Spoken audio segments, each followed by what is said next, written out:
আমরা ভারত সরকারকে বলতে চাই, শরীফ ওসমান হাদির হত্যাকারীদের বিচার করবার অধিকার বাংলাদেশের রয়েছে। সেই হত্যাকারীদেরকে বাংলাদেশে হস্তান্তর করো। বুকের রক্ত দিয়ে বাংলার রাজপথকে ধুয়ে মুছে পবিত্র করেছিল। জুলাই বিপ্লবের চেতনা ছিল বৈষম্যহীন এক নতুন বাংলাদেশ গড়বে। জুলাই বিপ্লবের চেতনা ছিল বুকের রক্ত দিয়ে জীবনের বিনিময়ে বিপ্লব এবং অভ্যুত্থানের মধ্য দিয়ে বিতাড়িত ফ্যাসিবাদ আর বাংলার মাটিতে ফিরে আসতে পারবে না। আমরা আজ 23শে জুন ঐতিহাসিক পলাশী দিবস, যেদিন বিশ্বাসঘাতকতা এবং গাদ্দারির মাধ্যমে বাংলার চির উন্নত স্বাধীন নবাব সিরাজউদ্দৌলার কাছ থেকে বাংলার ক্ষমতার মসনদ কেড়ে নিয়েছিল লর্ড ক্লাইভের দল। আজ এই ঐতিহাসিক দিবসে বিজয়নগরের প্রান্তে দাঁড়িয়ে আমরা বলতে চাই, যে রক্ত দিয়ে আমরা জুলাই বিপ্লব ঘটিয়েছি, যে রক্ত দিয়ে ফ্যাসিবাদকে বিতাড়িত করেছি, জীবন দিয়ে হলেও বাংলার মাটিকে ফ্যাসিবাদ মুক্ত রাখবো ইনশাআল্লাহ। এটাই আজ আমাদের শপথ।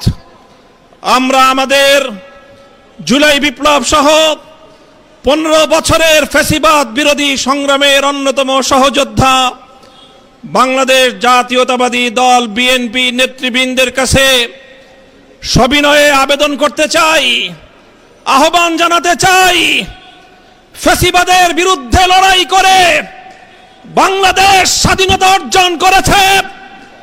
দ্বিতীয় প্রজাতন্ত্রের মাধ্যমে যে নতুন বাংলাদেশের যাত্রা শুরু হয়েছে, সেই বাংলাদেশের শহীদদের কাছে আমাদের কমিটমেন্ট হলো এই, বিগত দিনের প্রতিটি গুম খুন হত্যাকাণ্ডের বিচার করব।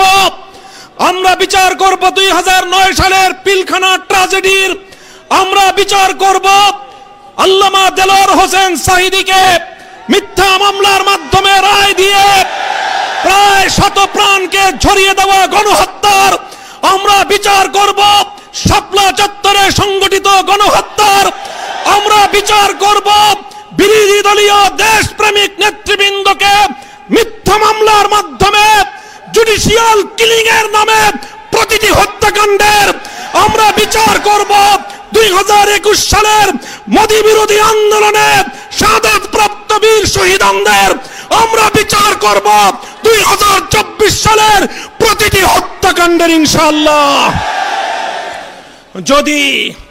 যদি বিএনপি এই হত্যাকাণ্ডগুলোর যথাযথ বিচার করতে না পারে, আগামীর বাংলাদেশের কাঠগড়ায় বিএনপিকে আসামির কাঠগড়ায় দাঁড়িয়ে যেতে হবে। 24-এর বিপ্লব পরবর্তী বাংলাদেশে বাংলার তরুণদের হৃদয়ের স্পন্দন, বাংলাদেশের কিংবদন্তি তরুণ নেতা শরীফ ওসমান হাদিকে হত্যা করে হত্যাকারীরা ভারতে গিয়ে জামাই আদরে প্রতিপালিত হচ্ছে। আমরা ভারত সরকারকে বলতে চাই, শরীফ ওসমান হাদির হত্যাকারীদের বিচার করবার অধিকার বাংলাদেশের রয়েছে। সেই হত্যাকারীদেরকে বাংলাদেশে হস্তান্তর করো। যদি তোমরা সেটা করতে ব্যর্থ হও, আমরা ভারতকে সেজন্য অভিযোগের কাঠগড়ায় দাঁড় করিয়ে দেব। আমার আখেরি পয়গাম, যেই ফ্যাসিবাদ বিতাড়িত হয়েছে, সেই ফ্যাসিবাদ আর বাংলাদেশে পুরনো রূপেও ফিরবে না, নতুন রূপেও ফিরতে আমরা দেব না। আমরা বলতে চাই, জুলাই বিপ্লবের চেতনাকে সমুন্নত রাখতে জুলাই জাতীয় জাদুঘর, অন্তর্বর্তীকালীন সরকারের আমলে যেই জাতীয় জাদুঘর প্রতিষ্ঠিত হয়েছে, যার আয়োজন সম্পন্ন হয়েছে, বর্তমান সরকার সেই জুলাই জাতীয় জাদুঘর, যেটা জুলাই বিপ্লবের অন্যতম স্মারক হবে, সেই জাতীয় জাদুঘর নিয়ে টাল বাহানা করছে। মনে রাখো, জুলাই বিপ্লবের পিঠে যদি ছুরিকাঘাত করবার চেষ্টা করো, ইতিহাস থেকে নির্মূল হয়ে যাবে তোমরা।